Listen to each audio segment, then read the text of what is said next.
हाँ जी, सारा बहन राम राम। मैं आपके साथ राजेंद्र प्रसाद बबलू खोकर। सारा छोटा बहन राम राम, मेरे सारे बड़े भाई छोटे भाई सबको राम राम। देखो, आज अपना एग्जाम में अगर कोई भी चैप्टर पूछे, चार्टर एक्ट 1813 के बारे में एग्जाम में क्वेश्चन आ सकता है। ठीक। अब बात आई है चार्टर एक्ट पे। तो क्वेश्चन आपसे ये पूछा जाएगा कि चार्टर एक्ट से पहले ये क्या पहला चार्टर एक्ट है? नहीं, ये दूसरा चार्टर एक्ट है। दूसरा चार्टर एक्ट का मतलब, पहला चार्टर एक्ट कब आया था? 1793 में। मैं बता चुका हूं। प्रथम चार्टर एक्ट कब आया था? 1793। 1793 से पहले कौन सा आया था एक्ट? 1784 का कौन सा एक्ट आया था? Pitt's India act. कौन सा आया था? Pitt's India act. अब पिट्स इंडिया एक्ट क्यों बोला जाता है? पिछली क्लास में बता चुका हूं। पिट्स इंडिया एक्ट पे वीडियो भी है भाई। पिट्स इंडिया एक्ट इसलिए बोला जाता है कि उस समय ब्रिटेन के प्राइम मिनिस्टर थे यंगर पिट। उनकी पार्टी थी लिबरल पार्टी नहीं, लेबर पार्टी नहीं, कंजर्वेटिव पार्टी नहीं, उनकी पार्टी थी टोरिस दल। टोरिस दल 1834 के आसपास खत्म हो जाता है वो दल। उस दल से प्राइम मिनिस्टर होते हैं, उन्हीं के नाम पे पिट्स इंडिया एक्ट आता है। उनसे पहले एक्ट आता है रेगुलेटिंग एक्ट 1773 वाला। तो हम तीनों पे मैं इन पे वीडियो बना चुका हूं। चौथा वीडियो 1813 का एक्ट कौन सा? Charter act 1813। अभी चार्टर एक्ट में क्या क्या आया, चार्टर एक्ट क्यों आया, उसकी वजह हम जानने की कोशिश करेंगे मेरे सारे भाई। अब देखो, यहां पे मैंने पॉइंट डाला। पॉइंट क्या डाला? कि लॉर्ड वेल्जली ने हस्तक्षेप की नीति को त्याग के कौन सी नीति अपनाई? विस्तारवादी। अब सबसे पहले कि लॉर्ड वेल्जली ने हस्तक्षेप की नीति, तो हस्तक्षेप की नीति इंडिया में कब आती है? क्या कलायु लाता है? नहीं। क्या हेस्टिंग लेके आते हैं? अब हेस्टिंग कौन? देखो, हेस्टिंग गवर्नर जनरल रहते हैं 1772 से 1785। ठीक। तो हेस्टिंग बिल्कुल भी हस्तक्षेप की नीति में बिलीव नहीं करता, वो साम्राज्य विस्तार करता है। हेस्टिंग के बाद में कौन आते हैं? मैकपर्सन। मैकपर्सन कौन होते हैं? मैकपर्सन। मैकपर्सन है एक्टिंग गवर्नर जनरल, कार्यवाही गवर्नर जनरल हिंदुस्तान के प्रथम। मैकपर्सन के बाद में आते कॉर्नवालिस, लॉर्ड कॉर्नवालिस।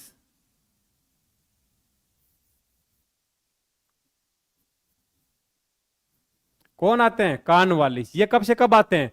इनका टाइम पीरियड 1785 से 1793 के आसपास। लॉर्ड कॉर्नवालिस के बाद में गवर्नर जनरल आते हैं जॉन सोर। लॉर्ड कॉर्नवालिस भी हस्तक्षेप की नीति में विश्वास करते हैं, लेकिन उनको थर्ड आंग्ल मैसूर वार लड़ना पड़ता है। किसके खिलाफ? टीपू सुल्तान के खिलाफ। लेकिन विशुद्ध रूप से किसी ने हस्तक्षेप का मतलब दो के झगड़ों में पड़ना नहीं, वो काम किया था, वो थे जॉन सोर। जॉन सोर हिंदुस्तान के गवर्नर जनरल रहते हैं 1793 से 1798 में। अब इसका एक उदाहरण देता हूं कि हस्तक्षेप मतलब मैंने देखा हस्तक्षेप की नीति का कैसे पालन किया। एक बैटल होती है, बैटल ऑफ खरदा। बैटल होती है 1795 में। अब भाई मैंने नाम लिया खरदा। ये खरदा कहां पे है? खरदा की बैटल होती है अहमदनगर में। खरदा है अहमदनगर में। अहमदनगर का है महाराष्ट्र में। महाराष्ट्र में अगर ज्योग्राफी लोकेशन देखोगे, शिप्रा नदी है भीमा नदी की सहायक नदी। भीमा है कृष्णा नदी की सहायक नदी। कृष्णा नदी समझ गए। अब भीमा नदी कहां से निकलती है? हरिश्चंद्र की पर्वतमाला, बालाघाट, नीचे महादेव श्रेणी, उसी जगह से बैटल होती है battle of Khardah. Battle of Khardah किन के बीच में होती है? 1795 में। किन के बीच होती है? मैंने लिखा 1795।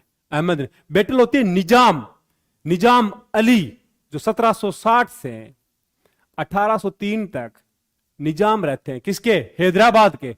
इधर दूसरी तरफ कौन है? मराठा। मराठा में कौन है? माधवराव द्वितीय। कौन? माधवराव द्वितीय। ये माधवराव द्वितीय बालाजी बाजीराव के पोते हैं। कौन है बालाजी बाजीराव? कौन? जिन्होंने पानीपत की बैटल लड़ी थी। बालाजी बाजीराव कौन? बाजीराव के बेटे। ये माधवराव द्वितीय उनके पोते हैं। ठीक। इधर ये होते हैं। इस बैटल के अंदर जब जॉन सोर से निजाम अली हेल्प मांगने जाता है, तो बिल्कुल भी ब्रिटिशर्स हेल्प नहीं करते। हस्तक्षेप नीति का विशुद्ध रूप से पालन किया जाता है। अब जॉन सोर के बाद में गवर्नर जनरल कौन आता है? एग्जाम में सारे लिखेंगे वेल्जली। ना भाई, गलत बात। कोई वेल्जली नहीं आते। क्लार्क। कौन आते हैं? क्लार्क। Major General Clarke. कौन से थे? एक्टिंग। एक्टिंग मतलब कार्यवाही। फिर आते हैं लॉर्ड वेल्जली। अब लॉर्ड वेल्जली जैसे हिंदुस्तान में आते हैं, तो हिंदुस्तान में लॉर्ड वेल्जली आते हैं, उसमें होते हैं साम्राज्य विस्तार। तो मैं आपको कुछ मैप दिखाना चाहूंगा कि साम्राज्य विस्तार होने के समय इन्होंने कौन सा साम्राज्य विस्तार किया। अब ये आप मैपिंग देखो, पहले ये मैप है 1805 का, ये मैप है 1795 का। जब चार्ट ट्रैक्ट प्रथम बनता है, देखो मेरी बात समझने की कोशिश करना, चार्ट ट्रैक्ट प्रथम बनता है 1793 में, तो ब्रिटिश के पास में अपने प्यारे हिंदुस्तान का कितना पार्ट था भाई, ये वाला पार्ट, ठीक, बंगाल। अब इधर मद्रास वाला ये वाला एरिया थोड़ा ये, और थोड़ा सा बंबई का थोड़ा सा एरिया तटवर्ती, इतना ही था। अब 1805 का देखो, जब वेल्लेस्ली हिंदुस्तान से चले जाते हैं, लॉर्ड मिंटो गवर्नर जनरल बन के आते हैं, तो आप इसमें देखो अब हिंदुस्तान के पार्ट देखो कितना बढ़ चुका है। देखो बंगाली कहां तक आ चुके हैं, बंगाल से निकल के, बंगाली वाले एरिया से निकल के कहां तक आ जाते, इस एरिया, अवध वाला एरिया किनका है, ब्रिटिशर्स का, सॉरी अवध का, थोड़ा ये रोहिलखंड वाला, जो रोहिलखंड वाला गंगा यमुना दोआब वाला एरिया, ठीक, यहां का एरिया देखो थोड़ा यहां। अब इधर देखो थोड़ा बहुत मैसूर से राज्य छीन लेते हैं, ये पूरा एकदम साउथ में। आप मैपों की, दोनों मैप की कंपैरिजन कर लो। अब अगर आप इतना एक्सपेंशन करोगे तो क्या चाहिए भाई, पैसे लगते हैं। क्या लगते हैं, दमड़ी हैं, दमड़ी चमड़ी से बड़ी होती है, तो दमड़ी लगती है, जब पैसे लगे तो क्या हुआ, कंपनी का होगा दिवालिया। तो कंपनी का जैसे दिवालिया घोषित हुआ, कंपनी को चाहिए थे पैसे, कंपनी गई ब्रिटिश संसद के पास, ब्रिटेन की सरकार के पास कि हमें पैसे चाहिए, पैसे नहीं है। तो पैसे लेने के संसद पे गई, तो संसद बनाती है एक समिति, और वो समिति ही चार्ट ट्रैक्ट लेके आती है। दूसरी बात, चार्ट ट्रैक्ट लाने की वजह थी कि जितने भी ईसाई थे वो धर्म प्रचार करना चाहते थे, इन्होंने दबाव डाला। देखो कहते हैं कि हिंदुस्तान सेकुलर नहीं है, हाँ हम सेकुलर नहीं है, लोग कहते हैं, मैं कहता हूं कि हम हमारे जितने बड़े को सेकुलर हो सकते हैं। हिंदुस्तान की गवर्नमेंट आज भी धर्म प्रचार के लिए किसी को पैसा नहीं देती। ब्रिटेन की गवर्नमेंट ने धर्म प्रचार करने के लिए 1813 में हिंदुस्तान में ईसाइयों के लिए सुख सुविधाएं दी थी। तो ब्रिटेन में ईसाई धर्म प्रचारक की दबाव बना रहे हैं कि हमको क्या हिंदुस्तान में जा भेजो। दूसरी से उसी से में आता है एक औद्योगिक क्रांति होती है, इंडस्ट्रियल रिवॉल्यूशन। 1760 के आसपास भाप के इंजन वगैरह की खोज होती है, 1760 की खोज होती है, लेकिन अगर इंडस्ट्री में वो अपन दखल अंदाजी 1800 में देने लगते हैं। उसी समय नेपोलियन बोनापार्ट का टाइम है, नेपोलियन बोनापार्ट पूरा का पूरा यूरोप को घेर रहा है। अब यूरोप की घेराबंदी कर दी तो इंग्लैंड अपना माल कहां बेचेगा, माल बेचने के लिए उसको चाहिए था हिंदुस्तान। लेकिन एक अड़चन थी, अड़चन क्या थी, अड़चन थी 1793 का क्या था, चार्ट ट्रैक्ट। मैं पिछली क्लास करा चुका हूं, 1893 के चार्ट ट्रैक्ट में क्या था कि हिंदुस्तान से व्यापार करने के लिए 20 साल की परमिशन किसको थी, पूर्व देशों में केवल ब्रिटिश ईस्ट इंडिया कंपनी को, अदर कंपनी व्यापार नहीं कर सकती। ये था ना था भाई, था ना। अब इसी अड़चन की वजह से और वो प्रेशर कर रहे हैं। इन 3-4 वजह की वजह से आप देखोगे तो चार्ट ट्रैक्ट 1813 आता है। अब इस चार्ट ट्रैक्ट में हम पढ़ेंगे कि चार्ट ट्रैक्ट आया तो इन चार्ट ट्रैक्ट में क्या क्या था। तो सबसे पहले हम देखेंगे कि देखो एग्जाम में आपको कहीं वेल्लेस्ली के बारे में कोई ज्यादा बताएगा नहीं कि वेल्लेस्ली ने साम्राज्य विस्तार कैसे किया। मैं थोड़ा ब्रीफ बताना चाहूँ, ब्रीफ का मतलब छोटा सा, एकदम एक छोटी सी फिल्म की तरह है। देखो छोटा सा बता, देखो ये लॉर्ड वेल्लेस्ली के आने से पहले हिंदुस्तान का मैप ये था। जब लॉर्ड वेल्लेस्ली चले जाते हैं तो हिंदुस्तान का मैप ये होता है। मतलब साम्राज्य विस्तार किया उस बंदे ने, जो विस्तार करने की कोशिश थी उसने किया। उसने साम्राज्य विस्तार के 3 तरीके अपनाए। पहला तरीका लड़ाई से, दूसरा तरीका छल और कपट से कि आपका शासन सही नहीं है, कुप्रशासन है, जैसे कर्नाटक के नवाब से ले लिया, ठीक है, फरुखाबाद से ले लिया, अभी बात करेंगे चैप्टर के अंदर, सूरत से ले लिया कुप्रशासन के आधार पे। तीसरा तरीका था सहायक संधि। सहायक संधि के अनुसार भी उसने अवध से रोहिलखंड वाला एरिया हड़प लिया। मराठों से सहायक संधि करके चंबल और यमुना के बीच का एरिया हड़प लिया। अब इसी पे बात करनी है इसी वीडियो में, सही तो बने रहो। देखो ये वेल्लेस्ली के 6 काम मेन, इन 6 कामों पे अपन थोड़ा टिका टिप्पणी करेंगे। यहाँ पे मैं तो आलोचना ही करूंगा, ज्यादा तारीफ नहीं करूंगा कि वो अंग्रेज था, अरे मेरे लिए कोई ज्यादा रेस्पेक्ट वाला आदमी नहीं था। ठीक, पहला सबसे पहले मैं आपको ये बताऊंगा कि सहायक संधि क्या है, एग्जाम क्वेश्चन पूछता है। ठीक, दूसरा फोर्थ एंग्लो मैसूर वार के बारे में छोटा सी बात करेंगे, टीपू सुल्तान को कैसे हराया था, कि सहायक संधि जो बेसिन के साथ सहायक संधि हुई है मराठों के साथ, क्यों हुई थी बेसिन की संधि, बाजीराव द्वितीय के साथ क्यों की, क्या वजह थी, उस पर बात करेंगे। सेकंड एंग्लो मराठा वार होता है, उस पर सेंसरशिप एक्ट, समाचार पत्रों पे एक्ट लगाता है 1799 में, किसने लगाया था? वेल्लेस्ली ने। क्यों लगाया था वेल्लेस्ली ने? कि उसी समय वेल्लेस्ली नहीं चाहता था कि हिंदुस्तान की कोई भी खबर बाहर जाए या फिर हिंदुस्तान के न्यूज़पेपर में कोई ऐसी खबर छपे जिससे देश की जनता या देशी राजा रजवाड़े अंग्रेजों के खिलाफ हो जाए। उसी समय नेपोलियन बोनापार्ट घेर के बैठा था इनको। नेपोलियन बोनापार्ट का खतरा था कि नेपोलियन बोनापार्ट कहीं अफ्रीका में या मिस्र में अटैक करके कहीं हिंदुस्तान पे अटैक ना करते हैं, तो जनता उनका साथ ना दे तो सेंसरशिप एक्ट भी लेके आता है। अब एडमिनिस्ट्रेशन तंजौर को कैसे कब्जे में लेता है, इस पे भी बात करेंगे, सूरत पर बात करेंगे, कर्नाटक पे बात करेंगे। तो शुरू करें। अब देखो, सबसे पहला आता है अपना साइक संधि। मैंने बोला साइक संधि, आप सारे भाई रट के बैठते हो, जैसे मैंने नाम बोलूंगा 2-3 के दिमाग में आएगा, हाँ साइक संधि पहले करने वाला हैदराबाद था। अरे डट जा भाई, हैदराबाद तो था, सारू का बेरा हैदराबाद ने 1798 में प्रथम साइक संधि करने वाला हैदराबाद था। लेकिन एग्जाम ने आपसे मेंस में की, उसने पूछ लिया कि साइक संधि के बारे में टीका टिप्पणी करिए, क्या करोगे? हैं 4 लाइन दे दी कि साइक संधि लेके आने वाला कौन बंदा था पहला। तो वेल्लेस्ली आए तो गलत। पहला हिंदुस्तान में साइक संधि लेके कोई लेके आने वाला था वो तो डुप्ले, उसको इंग्लिश में आप डुप्लेक्स भी बोल सकते हो। ये है डुप्ले। कौन है ये डुप्ले? देखे डुप्ले, आप इसको कोई इंग्लिश में कोई डुप्लेक्स भी बोलता है। ये फ्रांसिस का क्या था? Governor general. यही वो डुप्ले है जिसके समय में प्रथम कर्नाटक वार होता है। यही वो डुप्ले है जिस डुप्ले ने हिंदुस्तान की सेना को सबसे पहले हराया था सेंट टोमे का याद, ठीक है? सेंट टोमे का वार याद है? सेंट टोमे वार। कोई सेंट टोम्स ही बोलता है, कोई सेंट टोमे भी बोलता है। किन के बीच में होता सेंट टोमे का वार? 1748 में। किन के साथ? कर्नाटक के नवाब अनिरुद्ध। प्रथम कर्नाटक वार याद है? अनिरुद्दीन खान, नवाब अनिरुद्दीन खान के बीच में होता है। अनिरुद्दीन खान को कौन हरा देते हैं? डुप्ले हरा देता है।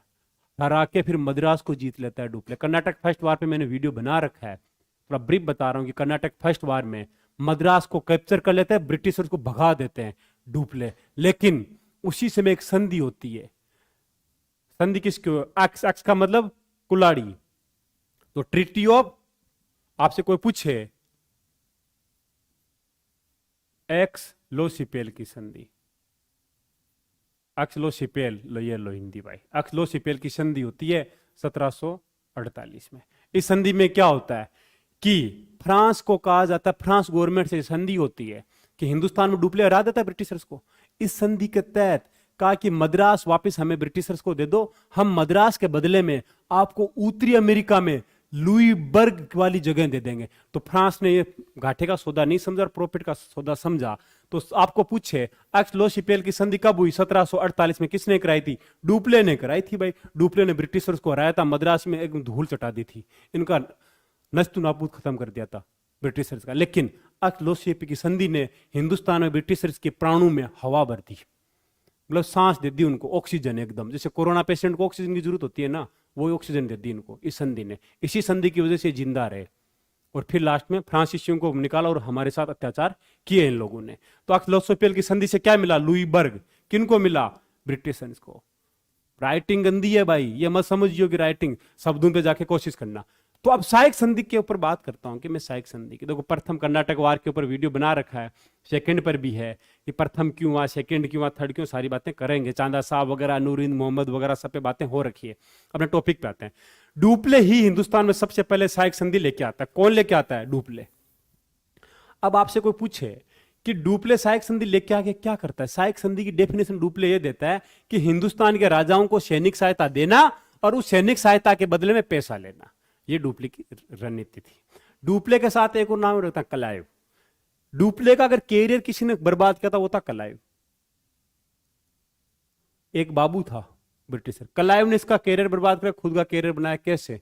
देखो सेकंड कर्नाटक वार के बारे में वीडियो की बात करेंगे। सेकंड कर्नाटक वार के अंदर त्रिचन्नापल्ली का घेरा डाल रखा था किसने? फ्रांसीसियों ने। तो क्लाइव ने क्या कहा था कि अकाट का घेरा डालो। अकाट किसकी राजधानी थी? अकाट, चांदा साहब याद है? अकाट कर्नाटक की राजधानी। कर्नाटक, कर्नाटक आज का कर्नाटक नहीं है। कर्नाटक उस समय बोलते थे तमिलनाडु और आंध्र प्रदेश का जितना वाला कोस्टल वाला एरिया है इसको कर्नाटक बोला जाता था। इस एरिया के एक अकाट कैपिटल है। आप मैसूर से थोड़ा सा ऊपर जाओ, अकाट है। अकाट का घेरा डाला और फ्रांसीसियों को हार का मुंह देखना पड़ता सेकंड कर्नाटक वार में। तो कलायु का नाम याद रखना। बात करते हैं सहायक संधि की कि सहायक संधि का सीन क्या है। आपसे कोई पूछे सहायक संधि, तो सहायक संधि सबसे पहले लेके कौन आता है हिंदुस्तान में? वो पूछे तो डुप्ले। कहानी बता चुका हूं, इतना याद रखना है। कर्नाटक वार के ऊपर वीडियो देखेंगे, डीपली जाने की मेरे को ज्यादा जरूरत नहीं है। अब ये कर्नाटक वार हुआ, ये सहायक संधि लाए, लेकिन हिंदुस्तान में जो सहायक संधि डुप्ले लाए थे वो सहायक संधि कलायु ने भी अपनाई। कैसे? 1765 का इलाहाबाद संधि होती है। कौन सी संधि होती है? इलाहाबाद संधि। इलाहाबाद संधि में यह तय होता है कि ब्रिटिशर आर्मी अवध के नवाब को सहायता देगी, लेकिन उसके बदले में पैसा लेगी। करती है सहायक संधि। ऐसी सहायक संधियां हैदराबाद के साथ भी होती है 1778 में भी। 1768 में ऐसी सहायक संधि में फिर एक थोड़ा बहुत सहायक संधि को मॉडिफाइड किया जाता है। कौन करता है? Lord Cornwallis. कब? सॉरी, लॉर्ड हेस्टिंग थोड़ा सा मॉडिफाई करता है। क्या करता है कि पहले क्या था कि आपको सेना दी जाएगी, लेकिन सपोज करो मान लो कि ये राज्य है, ये जो देखो आपको मैप में आता हूं मैं, ये देखो इस मैप में आओ, ये कौन है? बंगाल, ये अवध। अब अगर अवध को सेना चाहिए तो यहां से बंगाल से सेना जाती थी, ठीक। अब क्या करते कि सेना यहां से नहीं जाएगी, सेना यहां रहेगी सीमा वाले तट पे, लेकिन वो किसके एरिया में रहेगी? ब्रिटिशर्स के एरिया में रहेगी। कि आपकी बॉर्डर पे जब आपको चाहिए तब सेना आ जाएगी, लेकिन वो सेना आपके लिए ही रखी गई है। इसमें ब्रिटिशर की दो चाल कि एक तो सीमा सुरक्षा भी, और जब चाहिए इधर सेना भेज दी, और इनसे पैसा भी लेना है। भेजो ना भेजो, परमानेंट पैसा आएगा मंथली, चाहे वार हो ना हो, परमानेंट पैसा चाहिए ब्रिटिशर्स को। तो ये थोड़ा अमेंडमेंट किया किसने? कॉर्नवालिस ने। तो आप इसको देख सकते हो, जिसे मैंने यहां पे लिखा है सिंधिया। तो ये अमेंडमेंट के साथ किसके साथ की? सिंधिया के साथ। फिर तीसरा अमेंडमेंट करता है कॉर्नवालिस, सॉरी वेल्जली। वेल्जली अमेंडमेंट करता है। क्या अमेंडमेंट करता है वेल्जली? इतना सा अमेंडमेंट करता है कि सहायक संधि में जो सेना है जो बॉर्डर पे खड़ी है, वो बॉर्डर पे खड़ी नहीं रहेगी, यहां पे नहीं खड़ी रहेगी, अब इस राज्य के अंदर रहेगी, राज्य की राजधानी में। और उसके बदले में क्या मिलेगा? पैसा मिलेगा। तो ये एक सहायक संधि कब होती है? 1798 में। तो पहली सहायक संधि, इसको अभी भी नहीं बोल रहा हूं मैं। अब पहली सहायक संधि क्यों बोलते हैं कि रियल सहायक संधि मानी जाती है, वो किसी नई डेफिनेशन है कि साम्राज्य विस्तार कैसे हुआ सहायक संधि से, वो आपको मैं बताने की कोशिश करूंगा। अब देखो अभी क्या होता है कि 2-3 महीने बाद में वेल्जली अपनी सहायक संधि, नई प्रणाली सहायक संधि की एक नई डेफिनेशन लेके आता है। कहा कि मुझे पैसा नहीं चाहिए, बात खत्म। हैदराबाद से सहायक संधि वापस रिपीट करता है 1798 में। अब आपसे कोई पूछे कि प्रथम सहायक संधि करने वाला कौन था, तो हैदराबाद। अगर वैसे आपको लिखना है मेंस में कि डेफिनेशन के साथ लिखना है, तो आपको उधर से जाके लिखना होगा। तो प्रथम सहायक संधि की बात करते हैं 1798 की, ठीक है। इसमें क्या था, ऐसा क्या नया जोड़ दिया था कि भाई ये पहली मानी जाए साम्राज्य विस्तार हो? देखो वेल्जली से पहले कॉर्नवालिस भी पैसा ले रहे हैं, हेस्टिंग भी पैसा ले रहे हैं, कलायु भी पैसा ले रहे हैं, डुप्ले भी पैसा ले रहे हैं। वेल्जली ने कहा मुझे पैसा नहीं चाहिए, सहायक संधि दूंगा, आपको सेना दूंगा, आपकी सेना साम्राज्य की रक्षा करेगी, मुझे उस साम्राज्य का हिस्सा चाहिए। जितना मेरी सेना का खर्च होगा, मान लो कि सेना का मंथ का 1 लाख का खर्चा, तो मुझे वो जमीन दो जिसे 1 लाख की उपज हो। उसने जमीनें मांग ली। जैसे अब देखो मैंने ये मैप 1795 का है, तो देखो इसी मैप के अनुसार 1798 में सहायक संधि सबसे पहले किसके साथ की? अवध के साथ सहायक संधि की। तो अवध से क्या मांग लिया कि ये रोहिलखंड वाला है, दोआब वाला एरिया दे दो मेरे को, तो हो गया ना साम्राज्य विस्तार। दूसरा, मैसूर, फोर्थ आंग्ल मैसूर वार के बाद में जो वायनाद वस्त होता है, कृष्णराज द्वितीय जो मैसूर के राजा बनते टिप्पू सुल्तान के बाद में 1799, उनसे भी सहायक संधि की गई। कहा कि आप ये एरिया रखो आधा, लेकिन मैं आपको सैनिक सहायता दूंगा और आप राजा बने रहो, लेकिन मुझे इसके बदले में क्या दे दो? ये एरिया दे दो। तो उनसे ये एरिया ले लिया सहायक संधि में। मराठों से ले लिया बेसिन की संधि में, बेसिन की संधि में साल सेठ वाला एरिया ले लिया। अब देखो बात करते हैं आगे, ठीक। अब आपसे कोई पूछे तो पहला सहायक संधि करने वाला राज्य कौन था? अभी मैं चार्टर एक के ऊपर ही हूं, कोई ये ना समझे, ज्यादा डीपली नहीं जा रहा हूं, लेकिन थोड़ा बहुत क्या कि पीछे आगे चलना होगा हमको। अब देखो, अरे यार, तो पहला सहायक संधि वाला करने वाला कौन था? हैदराबाद। दूसरा मैसूर, तीसरा अवध, चौथा पेशवा। तो आप ये कहानी बता दोगे कि 1798 में सबसे पहले किसने की? ये हैदराबाद, यहां पे, ठीक। आप बता दोगे हैदराबाद, मैसूर, अवध और पेशवा। पेशवा मतलब मराठा। कर्नाटक से सहायक संधि नहीं होती, राज्य हड़पा था डायरेक्ट। वो नॉर्मल थी सहायक संधि, राज्य डायरेक्ट हड़पा था उससे। आगे बात करते हैं। अब देखो सहायक संधि के बाद में, अब मैंने बोला कि सहायक संधि में 4 शर्तें थी। पहली शर्त क्या थी कि राज्य आय धन की जगह क्या देना है, राज्य को भूमि देगा, जमीन लेगा। कौन? ब्रिटिशर्स। तीसरी बात, राजा का कोर्ट होता है, हम तो हिंदुस्तानी बड़े आव भाव में रहते हैं, ये राजा का कोर्ट। अब सपोज करो आज अपनी प्राइम मिनिस्टर है माननीय श्री नरेंद्र मोदी जी, हमारे प्राइम मिनिस्टर के कैबिनेट में, और चाइना वगैरह कह दे कि हमारा एक बंदा आपकी कैबिनेट मीटिंग में रहेगा, वो कुछ करेगा नहीं, वो मीटिंग में क्या करेगा फिर, वो सारी बातें जानेगा ना। उसी तरह हमारे लोगों को, हमारे राजाओं को ये बोला गया जिनसे सहायक संधि हुई कि आपका एक कोर्ट है, ये देखो ये राजा बैठे हैं यहाँ पे, कि आपके कोर्ट में जो मंत्री बैठे हैं ना, तो हमारा एक ब्रिटिश बंदा बैठेगा रेजिडेंट। कौन बैठेगा? रेजिडेंट। ठीक है, जैसे भोसले के साथ के तो कहा कि मालकम बैठेगा। ठीक है, सिंधिया के साथ संधि हुई थी, अभी पढ़ेंगे सूर्य अर्जुन गांव की संधि वगैरह। ठीक है, कि आपके साथ कौन कौन बैठेगा? एलिफ्टन बैठेगा, रेजिडेंट। ये रेजिडेंट बैठा रहता मंत्रालय के अंदर। दूसरी शर्त। तीसरी शर्त कहा कि आप अपनी पूरी आर्मी खत्म करोगे, केवल किन की आर्मी रहेगी? ब्रिटिशर्स की आर्मी रहेगी। इससे फायदा क्या हुआ कि आधा राज्य भी ले लिया, अब प्रशासनिक रूप से इनडायरेक्टली कंट्रोल भी ले लिया सहायक संधि से। मतलब उस राज्य को नपुंसक बना दिया, ना आदमी रहा, कुछ ना रहा हो। ठीक है, आप कुछ नहीं हो, ये हालत कर दी राज्यों की। किसने? वेल्जली की सहायक संधि ने। ये बात समझने की कोशिश करना, अगर आप में दिल और दिमाग है। ज़्यादा इनके प्रति मत सोचना कि ब्रिटिशर हमारे लिए सही थे। बहुत सारे लोग कहते ब्रिटिशर ने बहुत कुछ दिया। हाँ, हमको दिया। क्या दिया? सांप्रदायिक तो आता, नफरत और जहर दिया तो ब्रिटिशर्स ने दिया था। कभी भी हिंदुस्तान के किसी राजा ने धर्म प्रचार के लिए लोगों को बाहर नहीं भेजा। अगर धर्म प्रचार के लिए भेजा होता तो कनिष्क का टाइम, अगर आप अशोक का टाइम भेजा तो शांति दूतों के रूप में भेजा। धर्म प्रचार के लिए ज्यादा पैसा नहीं दिया हिंदू धर्म के लिए। ठीक है, आज पूरी दुनिया में हिंदू धर्म होता, लेकिन नहीं भेजा। ये ब्रिटिशर 1813 में कहते हैं कि हिंदुस्तान में हिंदू धर्म के साथ साथ ईसाई धर्म पादरियों को भेजते हैं ये लोग। पढ़ेंगे अभी आगे इनका सेकुलरिज्म। देखो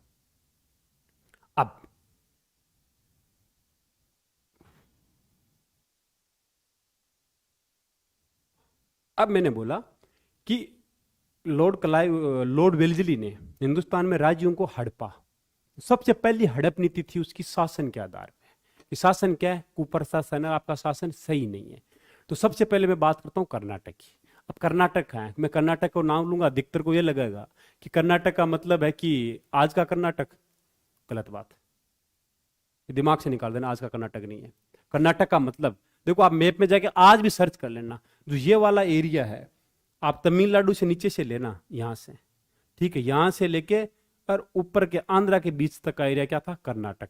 और जो आज का कर्नाटक है वो आधा था मैसूर, आधा था मराठावाड़ा का एरिया। ठीक, अब इस कर्नाटक के एरिया को ही क्या बोला गया? इस एरिया के ऊपर कुप्रशासन का आधार लगा के इसमें अपने में सम्मिलित कर लिया। अब मैंने बोला कर्नाटक, मैंने साइड में एक मैप लगाया है। एग्जाम में क्वेश्चन आता है, क्वेश्चन क्या आता है वो आपको सबको पता है। क्वेश्चन क्या आएगा? देखो, इस मैप से क्वेश्चन सोल्व करने की आप कोशिश करो। देखो, इसमें रिवर्स है। मैंने यहां बोला कि ये कौन सी रिवर है, तो दिमाग से सीधा निकलना चाहिए पलार। कौन सी नदी है? पलार।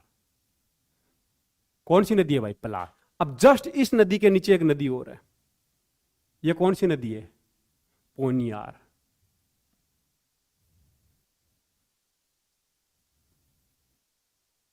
पोनियार। कौन सी नदी है? पोनियार नदी। अब पलार, पोनियार, और जैसे पलार, पोनियार, और ये आ गई वेलार। कौन सी है? वेलार। वेलार। ये कौन सी है? मां कावेरी। ठीक, जवाब दे दोगे, लेकिन एग्जाम छोटा बच्चा ना है। यूपीएससी यूपीपीएससी कोई बच्चा नहीं है। हर एग्जाम आपको, मैं चाहता हूं हिंदुस्तान को दिल से जानो, रटो मत। एग्जाम आपसे थोड़ा ट्रिक खेल सकता है। आपको बोल दिया पल्लार और पोनियार के बीच में कौन सी पहाड़ी है? यहाँ पहाड़ियां भी है। कौन सी पहाड़ी? दांव नाव रखना, जवाड़ी, जयवाड़ी। कौन सी पहाड़ी है? जवाड़ी की पहाड़ी है। अब पोनियार और वेलार के बीच में पहाड़ी है सेवरोय की पहाड़ियां। किन की पहाड़ियां हैं? सेवरोय की पहाड़ियां।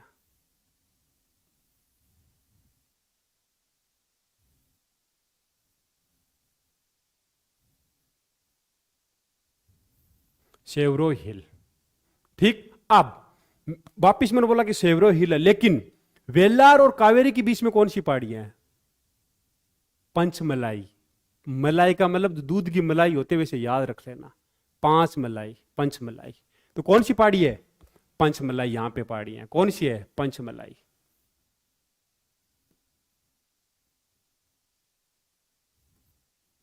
कुछ समझ में आया? अब देखो एग्जाम आपसे और चीज क्या पूछेगा। कहा कि कावेरी, मैंने कहा कावेरी, अब ये कौन सी नदी है? हैं? देखो एग्जाम ऊपर से नीचे, मैं चाहता हूं कर्नाटक तमिलनाडु की नदियां आपको पूछे। कावेरी के जस्ट नीचे देखो, ये है वेगई। कौन सी नदी है? वेगई। इस वेगई के ऊपर एक बहुत महत्वपूर्ण सूची है, मदुरे। कौन सी सूची है? मदुराई या मदुरे। अब मैंने बोला मदुरे। अब यहां पे दो क्वेश्चन बनते हैं कि वेगई नदी पाक जल संधि या पाक स्टेट में जाती है। हाँ, पाक की खाड़ी जाती है, लेकिन एक और है यहाँ पे, एक जलमार्ग है, पबन जलमार्ग। ये देखो, ये जो दिख रहा है ये वाला। अब देखो हिंदुस्तान में जहाज इधर से घूम के, यहां पे एक है जलमार्ग है, कौन सा है? पबन, पबन जलमार्ग। समझ गए भाई? कौन सा जलमार्ग है? पबन जलमार्ग। अब जैसे मैंने बोला वेगई, वेगई के नीचे कौन है? व्यापार। कौन सी नदी है? व्यापार। देखो समझने की कोशिश करोगे तो मजा आएगा। ठीक है, कौन सी नदी है? व्यापार। अब लास्ट में यह नदी कौन है? आपसे पूछे लास्ट वाली नदी कौन है? चित्तर। तो चित्तर को आप ड्राइंग के नाम से याद कर सकते हो, चित्तर। ड्राइंग। कौन सी नदी है? चित्तर। ये कौन सी नदी है? चित्तर। ये लो भाई, मैंने लिख दिया चित्तर। अब छोटी सी बात है, चित्तर के इधर कौन सी पहाड़ी है? अगस्ता मलाई। ठीक, ऊपर कार्डोमम, अन्नामलाई वाप देखेंगे। अब क्वेश्चन आपसे यह पूछे कि यह कौन सी नदी बताई मैंने? व्यापार। ये व्यापार है। व्यापार और वेगई के बीच में कौन सी पहाड़ी है? आपसे पूछे कि व्यापार और वेगई के बीच में कौन सी पहाड़ी है? सॉरी, इनके बीच में पहाड़ी, इसके बीच में कावेरी और वेगई के बीच में कौन सी पहाड़ी है? तो क्या नाम लेना है? शिरुमलाई। कौन सी पहाड़ी है ये? शिरुमलाई। शिरुमलाई। अब यहीं पे एक सिटी है, यहां पे कावेरी के ऊपर, इस कावेरी के दक्षिण में, उसका नाम है तंजावर। बात करेंगे तंजावर को भी, ये वेल्जली कैसे हड़पता है। सबसे पहले हड़पता है वो कर्नाटक को। किसको? इस कर्नाटक को। और कर्नाटक में यही एक सॉरी, कावेरी यहां पे है तंजावर, इस तंजावर को भी हड़पता है। अब अपने टॉपिक पे आते हैं। ठीक, सारों ने इसका स्क्रीनशॉट ना लेने की कोशिश करे भाई, थोड़ा बहुत समझनो। वीडियो को वापस पहले भी की स्पीड में -2 में भी चला सकते हो। ठीक है, 2 की स्पीड में आप भगाते हो, प्लस में मैं चाहता हूँ थोड़ा माइनस करके भी चलाना, कि ढंग से समझ लो। हैं, बक्के खां पे जाओगे, मरना ही एक दिन। आगे, अब मैंने कहा कि कर्नाटक को हड़पा कब? कर्नाटक की संधि होती है 1801 में। यह है कर्नाटक की संधि की फोटो। किसकी फोटो है? कर्नाटक की संधि की फोटो। और कर्नाटक की यह संधि करने वाला यह कौन था? अजीमुद्दौला। यह कौन है? सॉरी, यह है अजीमुद्दौला।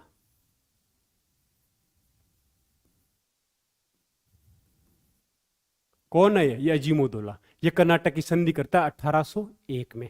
किससे करता है? वेल्जली से? नहीं, ऑर्थर वेल्जली से। ऑर्थर वेल्जली कौन है? सेनापति।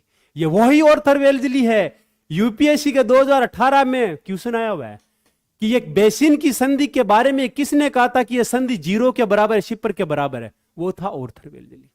उसमें ऑप्शन थे ऑर्थर वेल्जली, लॉर्ड वेल्जली।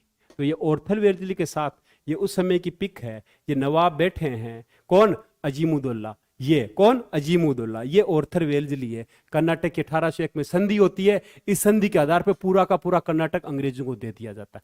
अब ऐसी क्या कंडीशन बनी कि इनको ये देने की आदत पड़ी? वजह थी मोहम्मद अली। ये वही मोहम्मद अली है। अगर ये मोहम्मद अली नहीं होते, सॉरी यहां नाम लिखा भी है, अगर मोहम्मद अली नहीं होते तो हिंदुस्तान में अंग्रेज भी नहीं होते।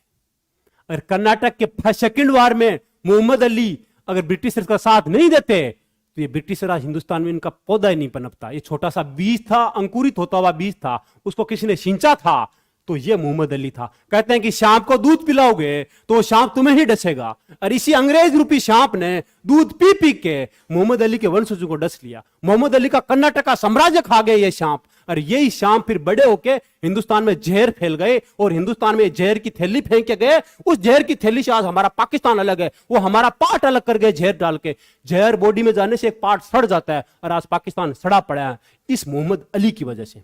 इसने सांप को पाला था हिंदुस्तान में। बात करूंगा जब कर्नाटक सेकंड बार पढ़ेंगे कि मोहम्मद अली ने कैसे सहायता की थी ब्रिटिशर्स की। याद है ना, डुपला हारा था, चांदा साहब वगैरह। बात करेंगे कि क्लाइव ने कैसे मोहम्मद अली को पैसा दिया, कि क्लाइव को कैसे संरक्षण दिया, कैसे अकाट के ऊपर हमला हुआ, कैसे त्रिचन्नापल्ली के ऊपर हमला हुआ। बात उस वीडियो में करेंगे। तो ये मोहम्मद अली की मौत होती है, लेकिन मोहम्मद अली के ऊपर मोहम्मद अली रहता है कर्नाटक सेकंड वार के बाद में, 1754 के बाद में कर्नाटक में एकदम नवाब इतनी रईसाई से रहता है जैसे ब्रिटेन का राजा रहता है, एकदम अय्यासी। इतना अय्यास कि इसके ऊपर 36% उसे अपने आय का ब्याज में देना पड़ता था। 36% राज्य की आय ये ब्याज में देता था, इतना इस पे कर्जा हो चुका था। ये पिक भी देखो, उस समय की बनाई हुई पेंटिंग है, एकदम रईसाई वैसाई। एक छोटा सा राजा था ये अनिरुद्ध का, और अनिरुद्ध कौन था? अनिरुद्ध निजामुल मुल्क का एक सूबेदार था, उसका लड़का है मोहम्मद अली। मोहम्मद अली की मृत्यु के बाद में कर्नाटक के नवाब बनते हैं उन्हीं के बेटे उम्मेद उल उमरा। कौन बनते हैं?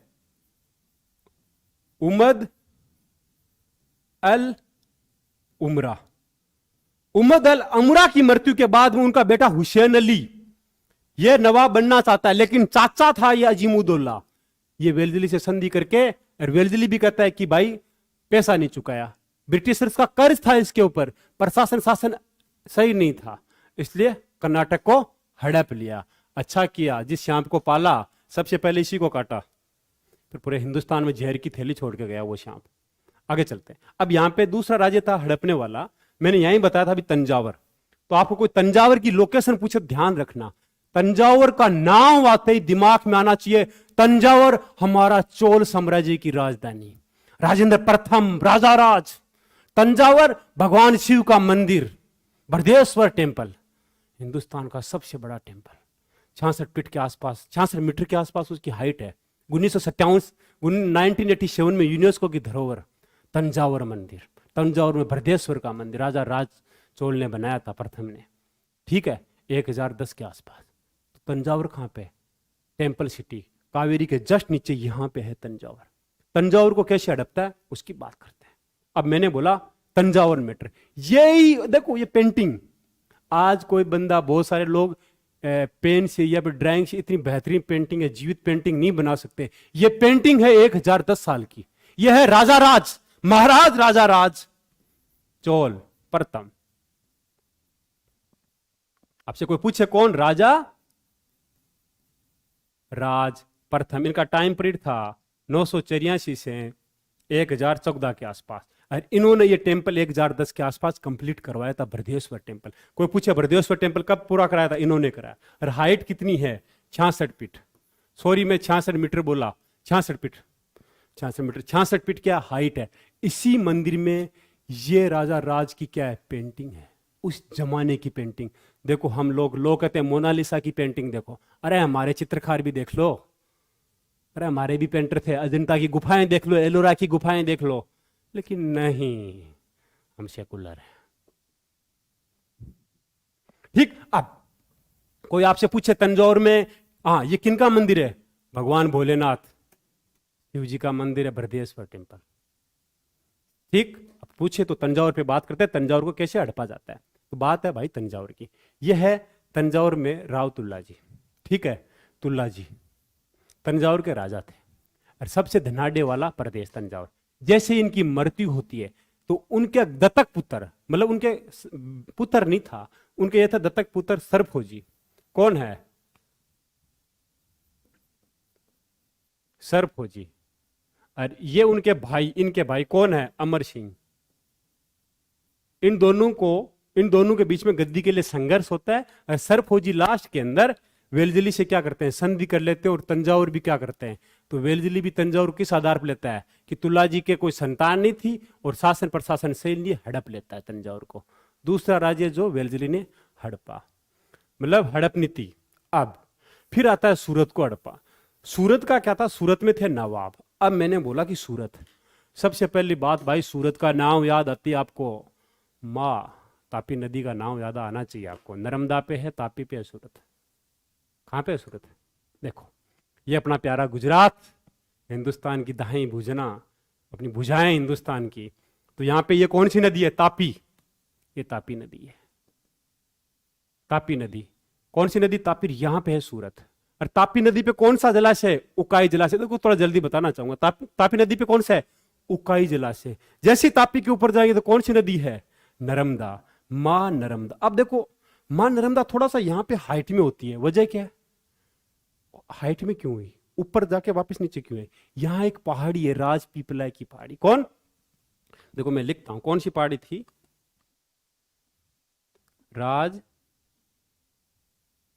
पीपला की पहाड़ी। यहाँ पे आप देखो राइटिंग गंदी है, मैप में जाके सर्च कर सकते हो। इतने असला की टट्टू मत बनना कि सर्च ना करो। राजपीपला की पहाड़ी। अब जैसे यहाँ पे कौन सा शहर है? बड़ौदा। अब मैंने बोला बड़ौदा, बड़ोदरा, बड़ौदा। कौन सी नदी पे है? विश्वामित्री। कौन सी नदी है? देखो यहां पे बड़ौदा है, यह है माही नदी। ठीक, माही, हाँ। यहां है विश्वामित्री। कौन सी है? विश्वामित्री। और इसके ऊपर कौन सा शहर है? बड़ौदा। और जस्ट ऊपर कौन सी नदी है? साबरमती। ठीक, अब आपसे पूछे साबरमती कहां से आती है? राजस्थान के अरावली से। माही कहां से आती है? मध्य प्रदेश से निकलती है। ये माही नदी, ये मध्य प्रदेश से निकलती है। मध्य प्रदेश से निकलते राजस्थान में जाती है और कर्क रेखा को 2 बार काटती है। ठीक है, राजस्थान में 2 बार, बांसवाड़ा डूंगरपुर वाले एरिया से काटते वापस गुजरात में आती है। कौन? माही नदी। माही नदी के आगे कौन है? विश्वामित्री नदी। आपको कोई पूछे कौन है? विश्वामित्री नदी। उस पे कौन है? बड़ौदा। अब आके आप देखोगे ये कौन है? साबरमती। जैसे आपने देखा साबरमती, तो साबरमती के ऊपर सबसे ऊपर कौन है? गांधीनगर। नीचे अहमदाबाद। यही साबरमती नदी है। अब इधर आपको गुजरात में एक और चीज देखनी है। क्या देखनी है? ये कौन सा तट है? गोहेलवार का तट। कौन सा तट है? गोहेलवार।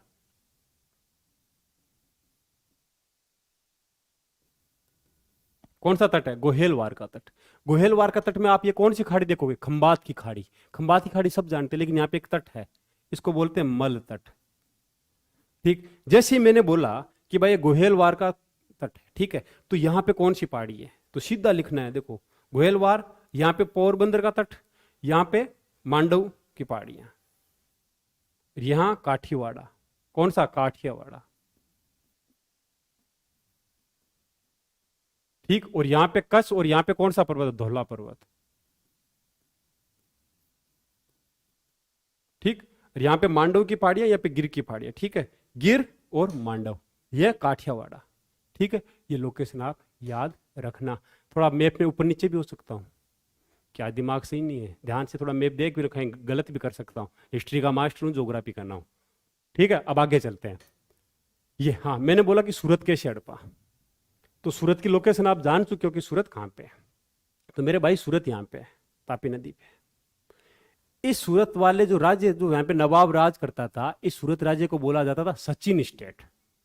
ऐसा नाम था इस राज्य। क्यों? सूरत में एक साउथ का पार्ट है, सूरत में वहाँ थोड़ा कस्बा टाइप का जगह है, सचिन, वो इसकी राज्य की राजधानी थी। 1759 से मुगलों से इसका सुरक्षा का दायित्व ले रखा था किसने? ब्रिटिशर्स ने। लेकिन कानवालिश भी इसको हड़पना चाहता था, लेकिन वेल्सली ने लास्ट में खेल कर दिया। नवाब का जैसे बेटा हुआ, नवाब के कोई लड़का नहीं हुआ, तो 1800 के अंदर क्या किया? नवाब से सूरत को हड़प लिया। तो आपसे पूछे सूरत किसने हड़पा? वेल्सली ने। अब आके आता फर्रुखाबाद। अब मैंने बोला फर्रुखाबाद, फर्रुखाबाद में वही हालत। अब सबसे पहले कि फर्रुखाबाद है कहाँ? माँ गंगा जी के तट के ऊपर है फर्रुखाबाद। मैनपुरी के ऊपर है फर्रुखाबाद। हरदोई नगर के नीचे है फर्रुखाबाद। ठीक, हरदोई नगर माँ गंगा के उस तरफ, इधर फर्रुखाबाद। अब जैसे मैंने बोला, देखो मैपिंग में आप देखो, यह है फर्रुखाबाद। ठीक, यहाँ पे हरदोई नगर, और ये गोमती नदी, माँ गोमती नदी माँ गंगा में जाके यहाँ पे, कहाँ पे? गाजीपुर में जाके मिलती है। गोमती नदी माँ गंगा जी में गाजीपुर में मिलती है। अब गाजीपुर फेमस क्यों है? लॉर्ड कॉर्नवालिस की मृत्यु यहीं होती है। लॉर्ड कॉर्नवालिस का टॉम यहीं गाजीपुर में। जैसे तो गोमती, तो यहाँ पे कौन है? लखनऊ, हरदोई नगर, फर्रुखाबाद, मैनपुरी, एटा, अरे इधर आप देखोगे कानपुर देहात वाला थोड़ा सा एरिया नीचे लग जाता है इसी का, ठीक है, उन्नाव वगैरह ये वाला एरिया, उन्नाव थोड़ा सा इधर लखनऊ के नीचे उन्नाव इधर है, और इधर वाला एरिया आप देखोगे तो आपसे कोई पूछे इटावा इनाव ओरिया वाला एरिया। अब फर्रुखाबाद की स्थापना किसने की? 1714 में। अब मैंने बोला 1714, तो दिमाग हिट करना चाहिए कि उस समय हिंदुस्तान का बादशाह कौन था? मुगल बादशाह, मैं बोलूं कायर और घृणित बादशाह, तो याद आया? जो सबसे ज्यादा घृणा के योग्य हो, जो सबसे ज्यादा कायर बादशाह हो, जिसने हमारे गुरु तेग बहादुर साहब के साथ नाइंसाफी की थी, वो हो बादशाह कौन? फर्रुखशेर। तो फर्रुखाबाद की स्थापना होती है 1714 में। फर्रुखशेर के एक नवाब था फर्रुखशेर का, कौन? मोहम्मद बख्श, मोहम्मद बंगस या बख्श भी बोल सकते हो, कहीं कहीं नाम उसका बंगस मिलेगा, कहीं कहीं नाम बख्श मिलेगा। इसी ने ही फर्रुखाबाद की क्या की थी?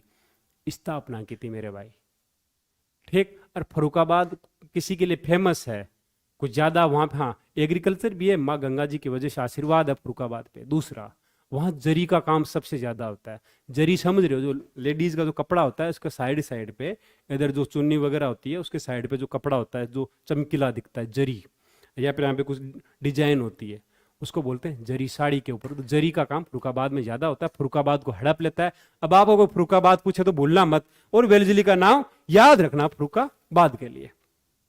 अब फर्रुखाबाद के बाद में बात करता हूं कि आपको पूछे हड़पने में 4 राज्य कौन से थे जिनको हड़पा? कर्नाटक, तंजौर, सूरत, फर्रुखाबाद। अब वार के तहत उसने हड़पे। सबसे पहले मैसूर के साइक संधि भी करता है और वार के तहत भी उसको हड़पा जाता है। तो मैंने लिखा यहाँ पे एंग्लो वार। तो मैसूर में कितने वार हुए थे? देखो मैसूर पे मैंने वीडियो बना रखा है हैदर अली पे, प्ले लिस्ट में जाके देखना है। एंग्लो मैसूर वार 1799 होती है, तो 4th था। 3rd कब हुआ? दिमाग हिट किया कुछ? देखो सबसे पहले करते हैं कि सबसे आपसे कोई पूछे कि प्रथम एंग्लो मैसूर वार कब होता है? 1666 से 1669 के बीच में। कौन होता है इधर? हैदर अली। हैदर अली क्या करता है? ब्रिटिशर्स को हरा देता और मद्रास को घेर लेता है। तो उसमें कौन सी संधि होती है? मद्रास की संधि। एग्जाम आपसे ऐसे पूछता है कि कौन सा वार था? ये फर्स्ट कर्नाटक वार 1766 से 1769 कौन थे? हैदर अली। सेकंड कर्नाटक वार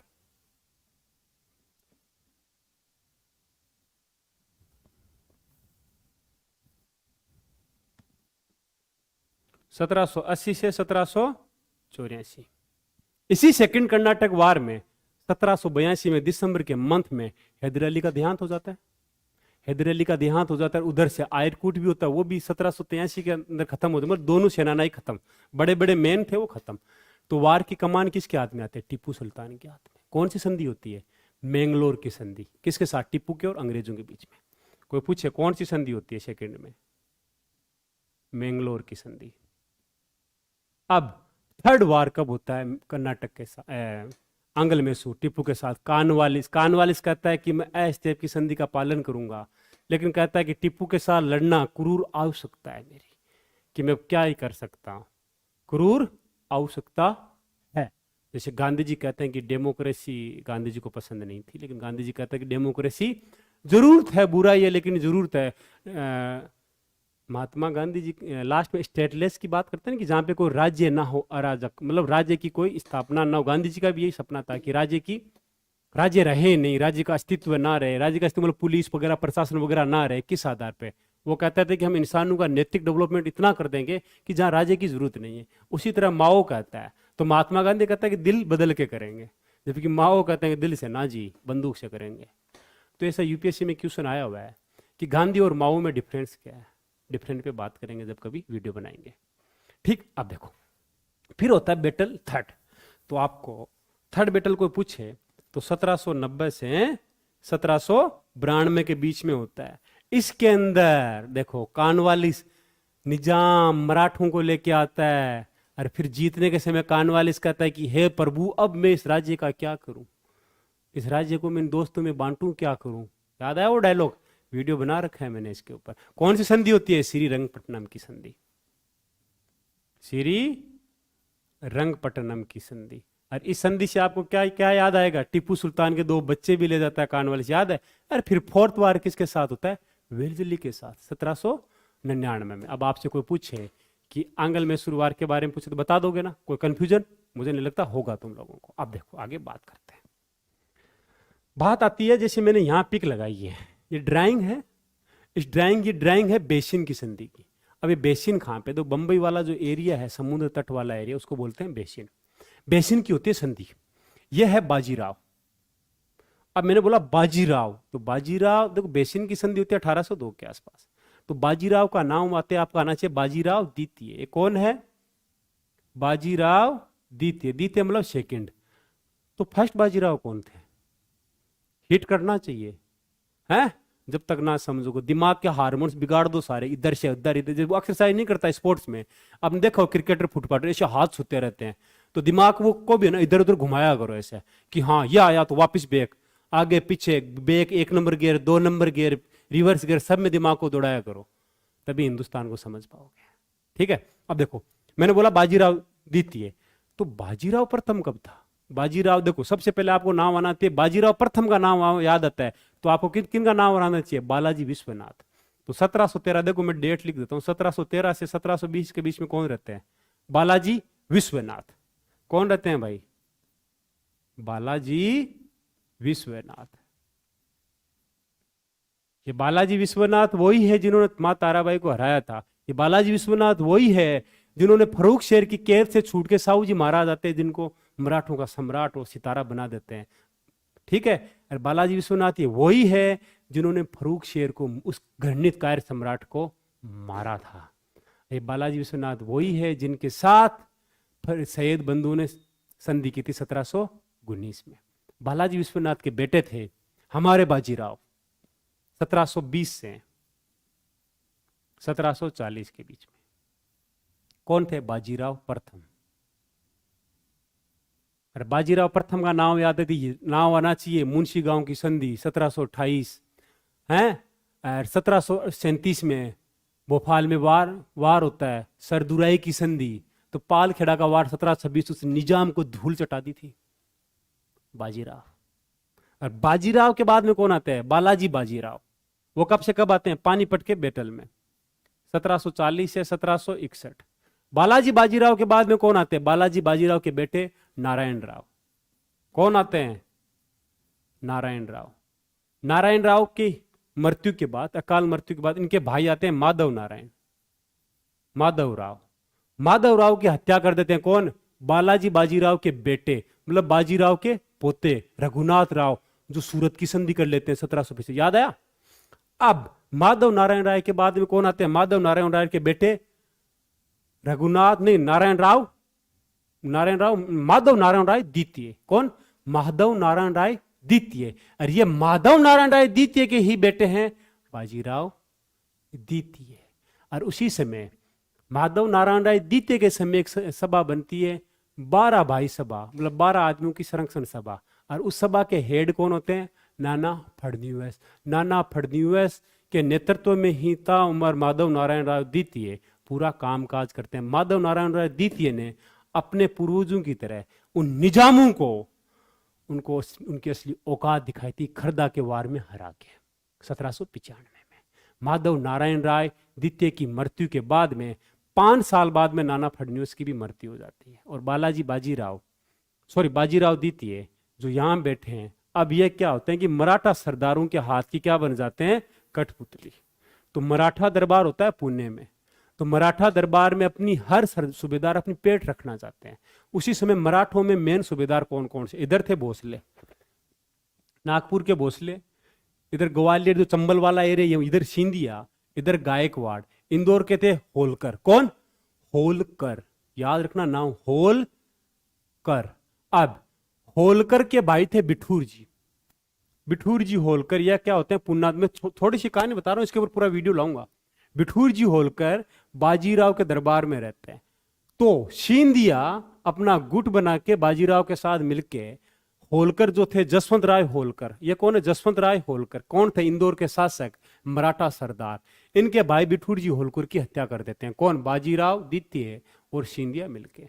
इसी चीज से लेके हुए जसवंत राय वापस पुणे पे हमला करता है और बाजीराव जी को पुणे की सत्ता से हटा देता है। और जो रघुनाथ राव याद आया, 1775 की संधि करता है, जिन्होंने माधवराव प्रथम की हत्या की थी। उनके पोते विनायक राव को पेशवा बना देते हैं मराठों का। लेकिन उसी समय बाजीराव जाते हैं ब्रिटिशर्स के साथ और बेसिन की संधि करते हैं 1802 में। कहते हैं कि मुझे मेरा साम्राज्य दिला दीजिए, विनायक राव को और होलकर को बाहर निकाले, मुझे मेरा साम्राज्य चाहिए, मुझे साम्राज्य चाहिए और कुछ नहीं चाहिए मेरा। इसके साथ बेसिन की संधि होती है और इसी बेसिन की संधि से वार शुरू होता है, मराठा वार, सेकंड आंग्ल मराठा वार।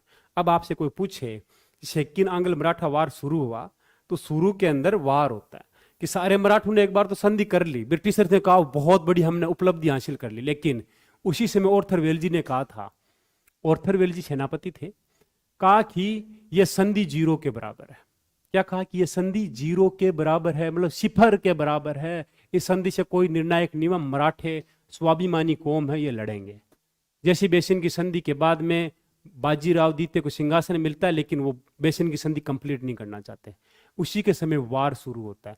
वार की बात करें, सबसे पहले असई गांव का वार होता है। कौन होता है?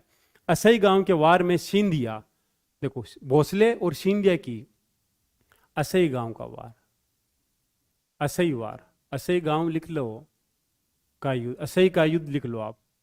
किसका युद्ध होता है? असई का युद्ध होता है ब्रिटिशर्स के बीच में और मराठा सरदार सिंधिया और भोसले, इसमें ये हार जाते हैं सेना। फिर एक और वार होता है को अमर गांव, ये यहाँ पे अगर कर रखा है, कौन सा गांव है? अमर गांव का वार। अमर गांव का वार होता है 1803 में, अलग से। जैसे ऐसे ही गांव का वार होता है तो भोसले अपनी नागपुर की तरफ जाने की कोशिश करता है, तो ब्रिटिशर्स उनको बीच में रोकते। बात करेंगे जब कंप्लीट एकदम विस्तृत। कब होता है? 1803 में वार होता है। वार हारने के बाद में ब्रिटिशर इनको हरा देते हैं। वार हारने के बाद में इनसे एक संधि करते हैं। संधि का नाम क्या होता है? देवगांव की संधि। कौन सी संधि थी? ये एग्जाम से पूछते हैं कि देवगांव की संधि किसके साथ की? थोड़ा पीपीटी इधर उधर है, थोड़ा एडजस्ट करना आप। किसकी संधि? देवगांव की संधि। किसके साथ होती है? भोसले के साथ। भोसले कौन है? नागपुर के शासक, मराठा सरदार भोसले के साथ कौन संधि होती है? अमरगांव के युद्ध। याद रखो, 2 गांव, अमरगांव वार, देवगांव संधि। इस संधि में क्या होता है? ब्रिटिशर्स को क्या मिलता है? वेल्जली क्या लेता है? देखो, कहता है ये कटक और बालासोर वाला एरिया किनको मिलना चाहिए? ब्रिटिशर को। वर्धा नदी का तट का एरिया ब्रिटिशर को दिया जाता है। कौन देते हैं? नागपुर के भोसले। तो वेल्जली ने अपना साम्राज्य विस्तार किया, तो खर्चा आया वार में। अब दूसरा वार, लासवारी का वार। ये लासवारी का वार होता है सिंधिया के साथ, ग्वालियर के महाराजा सिंधिया। सिंधिया जी इस वार में हारते हैं 1803 में, उसी डेट के आसपास। तो कौन सी संधि होती है? सुरजी अर्जुन गांव की संधि। ये गांव वापिस आ गया। अब सिंधिया इस गांव की संधि के बाद में गंगा और यमुना दो आपकी पूरी जमीन किनको देते हैं? मराठों से, सॉरी, मराठा सरदार सिंधिया किनको देते हैं? अंग्रेजों को। समझ गए? किनको देते हैं? ब्रिटिशर्स को। इसमें कोई दो राय नहीं है कि आप समझोगे नहीं। तीसरा, अहमदनगर, जो अभी भीमा नदी की सहायक नदी है शिप्रा, उसका एरिया भी किनको देते हैं? अहमदनगर, अजंता। जैसे अहमदनगर कि आप देखो, अजंता से नीचे कौन सी पहाड़ी है? निर्मल पर्वतमाला। निर्मल पर्वतमाला के आगे नीचे कौन सी आती है? सतमाला। मैं सतपुड़ा की बात नहीं कर रहा हूं, सतमाला। और ऊपर यवतमाल का पठार है। देखो मेरे भाई, समझने की कोशिश। ये वाला एरिया अजंता, निर्मल, सतमाला, और ये इधर भीमा वाली एरिया, और इधर यवतमाल का पठार वाला एरिया। समझ जाओगे? मैपिंग थोड़ा जाके डीपली करने की कोशिश करना। ये कौन सी संधि से मिलता है? लासवारी का युद्ध और अर्जुन गांव की संधि। अब एक मराठा अलग बचते, वो थे इंदौर के होलकर। होलकर हारते नहीं है ब्रिटिशर से, और उनके साथ एक संधि होती है 1806 में। ये संधियां करते हैं वेल्जली, उनके साथ वेल्जली नहीं करते। वेल्जली को हटा के बुला लेते हैं बाहर। कौन? खुद पिट्स भी कहते हैं कि यार ये बंदा गलत है, ये बंदा गलत है, कि ये वार पे वार किया जा रहा है, ये बंदा ही गलत है।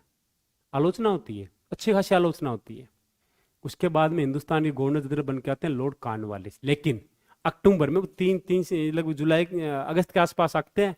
1805 में अक्टूबर के आसपास उनका देहांत हो जाता है गाजीपुर में।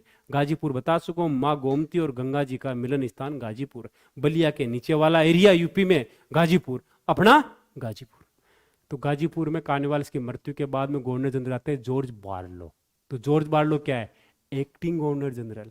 जॉर्ज बार्लो के बाद में कौन आता है? Lord Minto. 1813 तक रहते हैं। 1813 का चार्टर एक ही लॉर्ड मिंटो के समय आता है।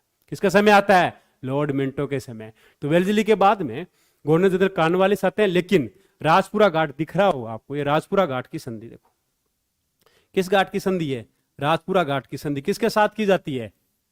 होलकर के साथ। होलकर को, जसवंत राय होलकर। इसमें होलकर हारते नहीं है, पूरी बात करेंगे, लेकिन ये मैं यहाँ पे भी बताना चाहता हूँ, अगर सारे मराठे एक साथ होकर वार कर लेते होलकर साहब वगैरह, तो ब्रिटिशर्स की क्या औकात थी। लेकिन हमें कुछ आपसी फूट थी कि हम बंटे रहे। और आज भी इंडिया का हर बंदा बंटा है, कोई राजनीतिक पार्टी के नाम पे बंटा है, कोई धर्म के नाम पे बंटा है। आज भी शोषण हो रहा है भाई साहब। ट्विटर फेसबुक हमको रेगुलेट कर रही है, पता नहीं कहाँ की कंपनियां ये लोग। ठीक है, तो कौन संधि करते हैं? Sir George Barlow. आपसे एग्जाम से पूछे, जॉर्ज बार्लो, याद रखना, ये हिंदुस्तान के एक्टिंग गवर्नर जनरल थे 3 नंबर के। पहले कौन है? मैकपर्सन, दूसरा क्लार्क, तीसरे जॉर्ज बार्लो। जॉर्ज बार्लो के बाद में लॉर्ड मिंटो हिंदुस्तान के गवर्नर जनरल रहते हैं। अब देखो आपने आगे चलना है। अब जैसे मैंने कहा कि ये एरिया हड़प लिया, जैसे ये एरिया हड़पे, देखो ये वाले एरिया, तो इतना ये मैप इतना बड़ा एरिया वेल्जली ने फैलाया, तो कंपनी को पैसों की जरूरत थी। तो कंपनी ने क्या किया? संसद में कहा कि हमें पैसे चाहिए। अब मैं पूरी कहानी शुरू में बता चुका हूं कि ईसाई भी कह रहे हैं कि हम धर्म प्रचार करना चाहिए, आप हमें सहायता दीजिए, सुविधाएं दीजिए। ठीक है, चार्टर एक्ट के अंदर 1793 में ये बोला गया था कि 20 साल के लिए कंपनी व्यापार करेगी। उसी समय कि चार्टर एक्ट लाने की वजह क्या थी? उसी समय क्या होता है, नेपोलियन बोनापार्ट भी उसी समय, याद है नेपोलियन बोनापार्ट? नेपोलियन बोनापार्ट ने पूरे यूरोप को घेर लिया कि इंग्लैंड का माल कभी यूरोप में नहीं बिक रहा है, तो वहां के इंडस्ट्रियलिस्ट भी माल कहां बेचे? दूसरा, इंडस्ट्रियल रिवोल्यूशन आ चुका है, भाप के इंजन आ चुके हैं। एक आदमी अगर हिंदुस्तान का एक दरी बनाता है 5 दिन लेता है, वहां 5 दरी 5 मिनट में बन रही है। यह भाप के इंजन की ताकत थी। तो अब हिंदुस्तान के लिए ब्रिटिश ईस्ट इंडिया को 20 साल का जो लीज पे दी वो भी हटानी थी। तो पढ़ते हैं इसके अंदर क्या क्या बातें थी। ठीक है, देखो मेरे भाइयों, सबसे पहला पॉइंट कि भारतीय जो राज्य है, फर्स्ट टाइम कि हिंदुस्तान का जो राज्य है उसकी संप्रभुता, आज हिंदुस्तान की संप्रभुता किसमें है? हम लोगों में। हिंदुस्तान का हर व्यक्ति में संप्रभुता है हिंदुस्तान की। और कोई हिंदुस्तान के व्यक्ति की कहीं बेइज्जती करता तो हिंदुस्तान की संप्रभुता पे आघात है। कोई खालिस्तानी अगर हिंदुस्तान का तिरंगा कहीं उतारने की कोशिश करता है तो हिंदुस्तान की हर व्यक्ति की संप्रभुता के ऊपर टारगेट है और निशाना है। और आप बंटे रहिए, तो ये लगता है आपको कोई फर्क नहीं पड़ना कि पहले नहीं पड़ा, खून नहीं खोलता ना।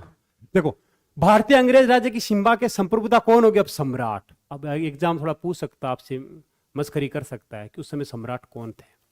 उस समय ये है सम्राट, देखो सही, हम हिंदुस्तान में फिर राज कर गया ये बंदा, चार्ल्स द्वितीय।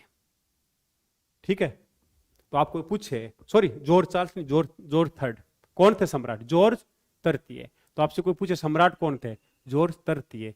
ये उस समय जब कब 1813 का चार्टर एक्ट आता है। ये 1760 से रहते हैं हिंदुस्तान के सम्राट, 1760 से शायद 1815 के आसपास का टाइम है, मुझे कंफर्म नहीं पता, लेकिन यह इतना ही है। ठीक है, कौन थे? चार्ल्स तृतीय, सॉरी जॉर्ज तृतीय, चार्ल्स बोल रहा हूं बार बार। अब जो चार्टर एक्ट के अंदर 1793 का चार्टर एक्ट ने क्या बोला था कि 20 साल के लिए पूर्वी देशों से कोई व्यापार कौन करेगा? ईस्ट इंडिया कंपनी करेगी। दूसरा, अब इस एक्ट से ईस्ट इंडिया कंपनी को व्यापार खत्म कर दिया, व्यापार का एकाधिकार। मतलब अब जैसे मान लो कोई कह दे कि हिंदुस्तान में 5 साल के लिए केवल एयरसेल कंपनी ही 5G देगी, तो 5 साल बाद में क्या होगा? 5 साल बाद सारी एयरटेल जियो वगैरह सब दे सकती है। वैसे ये हालत हुई कि 20 साल बीत गए चार्टर एक्ट को, कि चार्टर एक्ट के बाद में सारी कंपनियां व्यापार करेगी। लेकिन भारत का जो राजस्व होगा क्या होगा?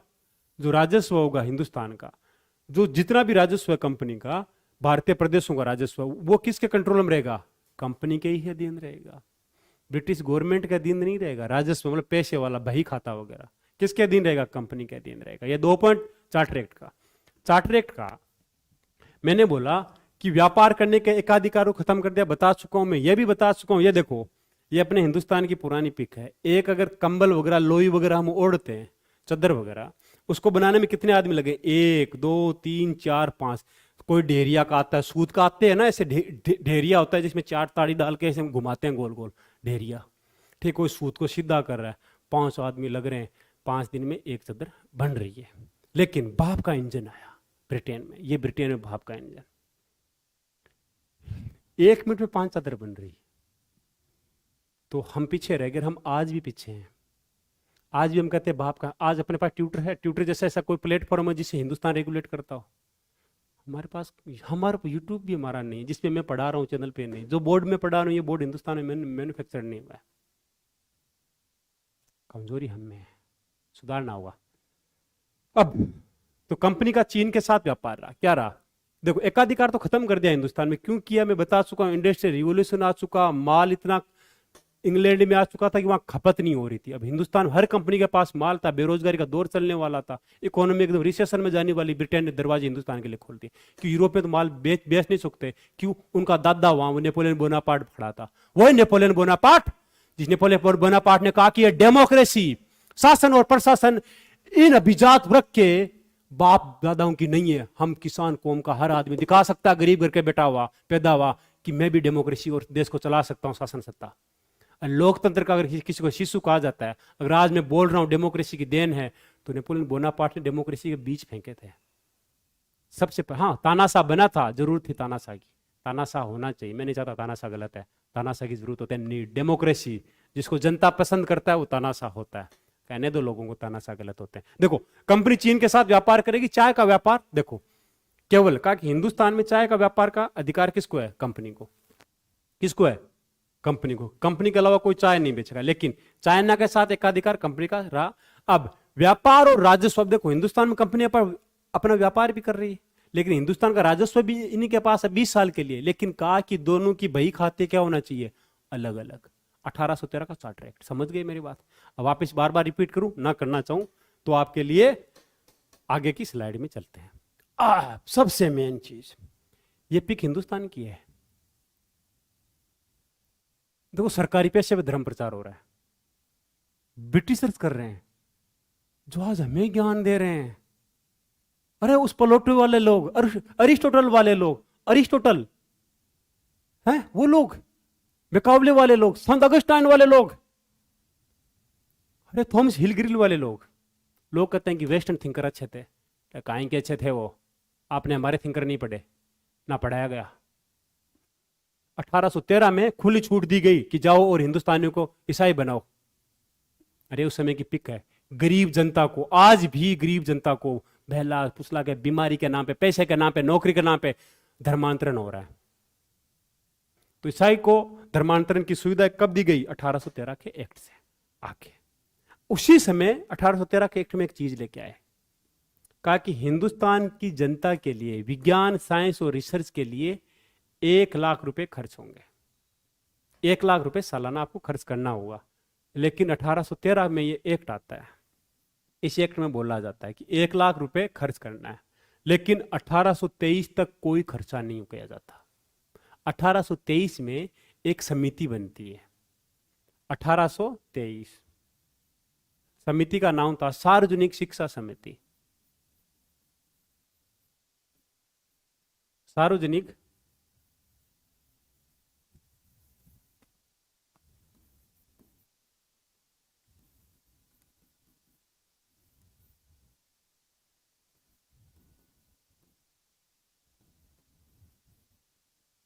कौन सी समिति थी? सार्वजनिक शिक्षा समिति 1823 में। अब देखो, मैं यहां पे थोड़ा बहुत, मेरी आदत है, मैं अदर्स की तरह नहीं कर सकता जो अदर तथा कथित गुरुदेव मठाधीश बने बैठे हैं यूपीएससी वाले चैप्टर में, हर चीज में। मैं चाहता हूं आप हर चीज को डालने की कोशिश करो, थोड़ा डीपली ब्रीफ जानने की कोशिश करूंगा मैं। 1823 में सार्वजनिक शिक्षा समिति बनती है। एग्जाम आपसे क्वेश्चन करेगा कि उस समिति के अध्यक्ष कौन थे, तो आप क्या करोगे? अरे जी अभी रट लिया भाई मैंने, एच.एस. विल्सन थे। बहुत बढ़िया, बहुत होशियार हो तुम। एच.एस. विल्सन यही थे। लेकिन एग्जाम आपसे एक और, इनके बारे में 2 बातें और बताओ मुझे, कि तब मान सकता हूं कि आप अच्छे हो। एच.एस. विल्सन के बारे में 2 बात और। संस्कृत के ये प्रोफेसर थे। आपसे पूछे कौन सी यूनिवर्सिटी में थे? ऑक्सफोर्ड। ऑक्सफोर्ड यूके में एक जगह है, वहां पे यूनिवर्सिटी है ऑक्सफोर्ड। उस यूनिवर्सिटी में संस्कृत के प्रोफेसर। दूसरे, ऋग्वेद, जो हिंदुस्तान की धड़कन है, ऋग्वेद जो ये सिखाता है जीना कैसे, हमारे पूर्वज कैसे जीते थे, वो ऋग्वेद। जो हिंदुस्तान के अगर रग, मूल, कुछ भी बोलो तो ऋग्वेद। ऋग्वेद का प्रथम सबसे पहले किसी ने अगर इंग्लिश में ट्रांसलेशन किया था वो थे एच.एस. विल्सन। कौन थे? विल्सन। कौन थे? विल्सन। विल्सन ही वो आदमी है जिन्होंने 1813 में महाकवि कालिदास जो 4वीं और 5वीं सदी में होते हैं मध्य प्रदेश के, कालिदास की किताब है मेघदूत, उसका भी इंग्लिश में ट्रांसलेट करते हैं किस नाम से? क्लाउड मैसेजर के नाम से। एग्जाम क्वेश्चन पूछे तो जवाब देना है। कौन थे? एच.एस. विल्सन। अब वापिस बात पे आते हैं। तो सार्वजनिक, इनको नॉलेज है हिंदुस्तान का। सार्वजनिक शिक्षा समिति के अध्यक्ष कौन होते हैं? एच.एस. विल्सन। अब सार्वजनिक शिक्षा समिति में होते हैं 10 मेंबर। तो एच.एस. विल्सन चाहते थे अध्यक्ष कि हिंदुस्तान में एजुकेशन हिंदुस्तानी भाषा में अरबी या संस्कृत में दिया जाए। वैसे अरबी हिंदुस्तान की भाषा नहीं है, फिर भी इन्होंने किया, कहा कि संस्कृत या अरबी में या लोकल भाषा में देना चाहिए। तो इसके पक्ष में कौन थे? इन्होंने कहा, तो इनको क्या बोला गया? ओरिएंटलिस्ट। जब इन्होंने कहा कि हिंदुस्तानी भाषा में ही, हिंदुस्तानी परंपरा में ये 1 लाख रुपए खर्च करना चाहिए एजुकेशन पे, तो इनको क्या बोला गया? ओरिएंटलिस्ट। क्या बोला गया? ओरिएंटलिस्ट। तो इनके पक्ष में कौन थे? एस.टी. प्रिंसपेन। कौन थे? एस.टी. प्रिंसपेन। दूसरा थे मेकनाथ हटन। अब इनका विरोध किया जो समिति में, सार्वजनिक समिति में 10 मेंबर थे, उनमें से 5 मेंबर वो थे जिन्होंने कहा कि नहीं नहीं नहीं, हिंदुस्तानी भाषा में नहीं खर्च करना, हमें इन्हें वेस्टर्न एजुकेशन देंगे। उस ग्रुप को बोला गया ऑक्सीडेंटल्स। क्या बोला गया? पाश्चात्य शिक्षा वालों को क्या बोला गया?